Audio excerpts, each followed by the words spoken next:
Friends, welcome to info tech. 12th முடிச்சுட்டு அடுத்தது NEET எக்ஸாமுக்காக ready ஆகிட்டு இருப்பீங்க. ஸோ அவங்களுக்கு ஒரு மென்டல் ரிலாக்ஸேஷன், எப்படி இந்த எக்ஸாமுக்காக நீங்கள் பிளான் பண்ணணும், எப்படி ப்ரிப்பேர் பண்ண ஆரம்பிக்கணுங்கிறத பற்றி ஒரு வார்மிங் செஷன் மாதிரி இன்னைக்கு கிளாஸ் நாங்கள் கண்டக்ட் பண்ண போகிறோம். ஸோ ஃபர்ஸ்ட் டைம் எங்கள் சேனல் பார்க்குறவங்க டெஃபினட்டாக சப்ஸ்கிரைப் பண்ணுங்கள் அண்ட் பெல் ஐக்கான் கிளிக் பண்ணுங்கள். உங்களுக்கான இந்த மாதிரியான motivating videos and personality development and ஒரு கோர்ஸ் சர்டிஃபிகேட் கோர்ஸ் மாதிரியான நிறைய எம்பவர்மெண்ட் வீடியோஸ் நாங்கள் பண்ணிகிட்ருக்கோம். ஸோ டெஃபினட்டாக உங்களுக்கு இந்த சேனல் யூஸ்ஃபுல்லாக இருக்கும். இன்றைக்கி நீங்கள் பார்க்க போகிற செஷன் உங்களுக்கு நீட் எக்ஸாம் ப்ரிப்பரேஷனுக்கு நீங்கள் எப்படி டைம் ஷெட்யூலிங் எப்படி கரெக்டாக பிளான் பண்ணலாங்கிறத பற்றி இன்றைக்கி நம்ம பார்க்க போகிறோம். ஃபர்ஸ்ட் நீட் எக்ஸாம் வந்து ரொம்ப எக்ஸ்ட்ரீம் ஹார்ட் ஒர்க் நீங்கள் போட வேண்டிய ஒரு எக்ஸாம் நம்ம சொல்லலாம். ஏன்னா நார்மலாக ஒரு டெடிகேஷன், ஒரு டிசிப்ளின் அண்ட் ஒரு ஃபோக்கஸ் இருந்தால் மட்டும்தான் உங்களால் இதை ஃபுல்லாக கம்ப்ளீட்டாக கிராக் பண்ண முடியும். ஸோ முடிஞ்ச வரைக்கும் எவ்வளோ தூரம் அந்த பர்டிகுலர் டைம் பீரியடில் நீங்கள் எவ்வளோ ஒரு சின்சியர் எஃபர்ட் போடுறீங்களோ அது மூலமாக தான் உங்களால் சக்ஸஸ் பார்க்க முடியும். நார்மலாக எக்ஸ்பர்ட்ஸ் என்ன சொல்கிறாங்கன்னா, நீங்கள் போர்டு எக்ஸாம் ரெடி ஆகும் போது ஃபர்ஸ்ட் ப்ரையாரிட்டி நீட்டை விட நீங்கள் போர்டு எக்ஸாம் கொடுக்கணும். பிகாஸ் நீங்கள் அதுலேருந்து நிறைய கான்செப்ட்ஸ் தான் நீங்கள் நீட் எக்ஸாமுக்காக நீங்கள் ரெடி பண்ணிக்கிறீங்க. ஸோ முடிஞ்ச வரைக்கும் போர்டு எக்ஸாம்ஸ் முடியறது வரைக்கும் முழு கான்சன்ட்ரேஷன் அது கொடுங்க. டெய்லி 1 or 2 hours நீங்கள் நீட் எக்ஸாமுக்கான ப்ரிப்பரேஷனுக்கு நீங்கள் ஸ்பெண்ட் பண்ணால் போதும், போர்டு எக்ஸாம் முடிகிறது வரைக்கும். அதுக்கப்புறமா நீங்கள் full and full board exam complete பண்ணதுக்கப்புறமா, இது நான் இந்த இயர் ஸ்டூடெண்ட்ஸ்க்கு மட்டும் இல்லை, எப்போ நெக்ஸ்ட்டு நீங்கள் வர்ற ஸ்டூடெண்ட்ஸ்க்காகவும் நீட்டுக்காக ப்ரிப்பேர் ஆகிற ஸ்டூடெண்ட்ஸ்க்காகவும் ஒரு செஷனாக தான் நாங்கள் இதை ஹேண்டில் பண்ணுறேன்.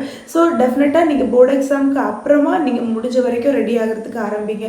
அதுக்கு முன்னாடி வரைக்கும் நீங்கள் ஒரு சின்ன சின்ன ப்ரிப்பரேஷன் டெய்லி ஒரு 1 hour நீங்கள் அதுக்காக ஸ்பெண்ட் பண்ணாலே எனஃப்.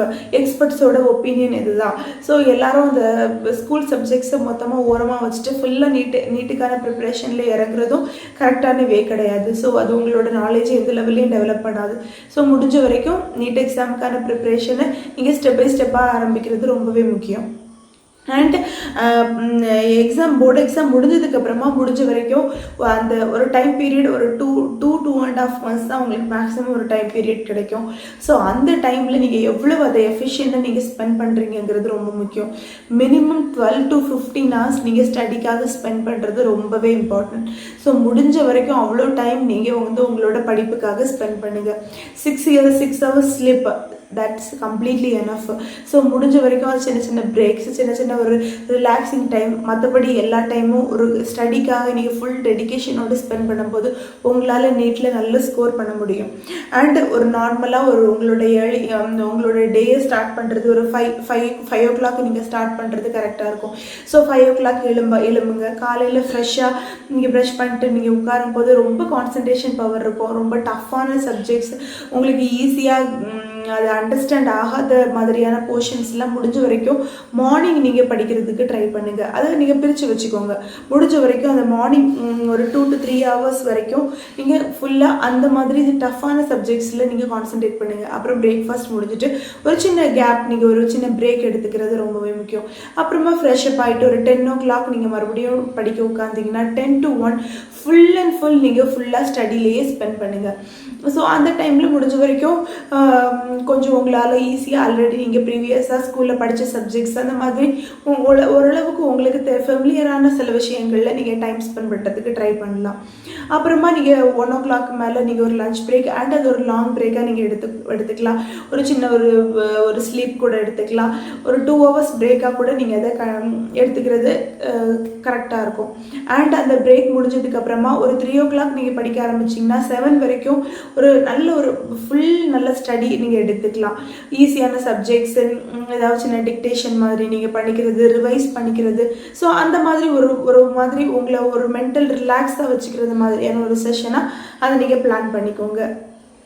அடுத்து முடிஞ்ச வரைக்கும் நைட் டைமில் நீங்கள் அன்றைக்கி ஃபுல்லாக நீங்கள் படித்த 7 o'clock நீங்கள் டின்னர் டைம் முடிச்சதுக்கப்புறமா முடிஞ்ச வரைக்கும் ஒரு 10 o'clock வரைக்கும் நீங்கள் அன்றைக்கி படித்ததை விஷயங்களை ரிவைஸ் பண்ணுறது அண்ட் ஒரு சின்ன டெஸ்ட் மாதிரி கண்டக்ட் பண்ணிக்கிறது. ஸோ அன்னைக்கான விஷயங்களில் நீங்கள் எவ்வளோ தூரம் ப்ரிப்பேர் ஆகிக்கிறீங்க அதை நீங்கள் கன்ஃபார்ம் பண்ணிக்கிறதுக்காக ஒரு அட்லீஸ்ட் ஒரு 50 questions பெர் டே நீங்கள் டிக்டேட் பண்ணி ப்ரீவியஸ் கொஸ்டின் பேப்பர்ஸ் எடுத்து அதை நீங்கள் அனலைஸ் பண்ணுறது, அந்த மாதிரி நைட் டைம் நீங்கள் ஸ்பெண்ட் பண்ணுறது கரெக்டாக இருக்கும். ஸோ இந்த மாதிரி மாதிரி முடிச்ச வரைக்கும் சோஷியல் மீடியா அண்ட் ஃபோனில் நிறைய டைம் ஸ்பெண்ட் பண்ணுறது, நிறைய அரட்டை அடிக்கிறது, இந்த மாதிரியான விஷயங்கள்லாம் அன்வான்ட் விஷயங்களில் நீங்கள் உங்கள் டைமை ஸ்பெண்ட் பண்ணால் கான்சன்ட்ரேஷன் மிஸ் ஆகாத அளவுக்கு நீங்கள் ஒரு நல்ல மியூசிக் கேட்குறது, நல்ல புக்ஸ் படிச்சுக்கிறது, கொஞ்ச நேரம் யார் கூடயாவது உட்காந்து பேசுகிறது, அதெல்லாம் ஓகே.